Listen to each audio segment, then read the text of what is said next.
Així, vosaltres que sou una miqueta més gran, tenen records, els pares, de coses que se parlaven a casa, de... És que anar a la guerra, el que va anar a la guerra, Els pares no en parlaven gaire. quan van arribar a casa. Ja estaven tan... Ningú explica la guerra. No gaire res, no gaire res. Varen patir molt, varen... Tenien por. Por. És que una guerra civil és molt dolent. Perquè els del poble mateix et denunciaven. Si parlaves de...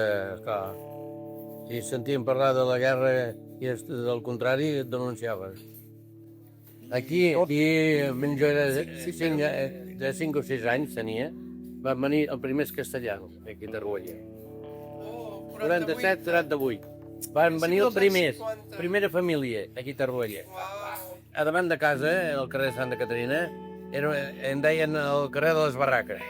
Perquè davant de la casa tothom hi tenia una barraca, la llenya per fer el foc a casa, i tenien barraques i posaven el carro, i posaven... Era un carrer molt ample. Era fora des de Ruella, allà a les afores, a la banda d'Alge. I van venir l'hivern, eren 4 fills i el matrimoni. Es deien Galat.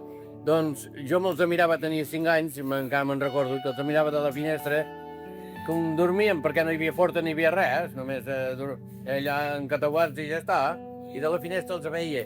I jo me'ls mirava, i va començar a ploure molt aquell dia. Plou i ploure, i els entrava aigua per tots costats. I tots estaven drets, a l'hivern, morts de fred, morts que no es podien ni sentar ni tenien res, ni llits, dormien a terra. I el meu avi va dir, aquesta gent es morirà, aquesta nit es moriran tots. I els van fer entrar a casa. I van estar 3 mesos a casa amb un cobert que els van dir tot l'hivern a dintre perquè forien mortes de fred. Humanitat, eren andalusos que van venir cap aquí, a buscar feina i a buscar per poder menjar. Perquè resulta que hi havia, amb la postguerra, a darrere casa, hi havia els barracons, que en dèiem. Va venir un destacament militar de soldats, un destacament. Hi havia andalusos i els van a darrere casa els van fer venir.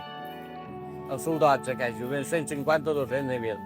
I el seu germà d'aquesta dona, amb el matrimoni que va amb l'escriptura, feia la mili aquí. I aquell noi va escriure a la seva germana, diu, hi ha molta feina, veniu cap aquí, que aquí trobareu feina i menjar i de tot, perquè es morien de gana allà, amb la postguerra, a Andalusia.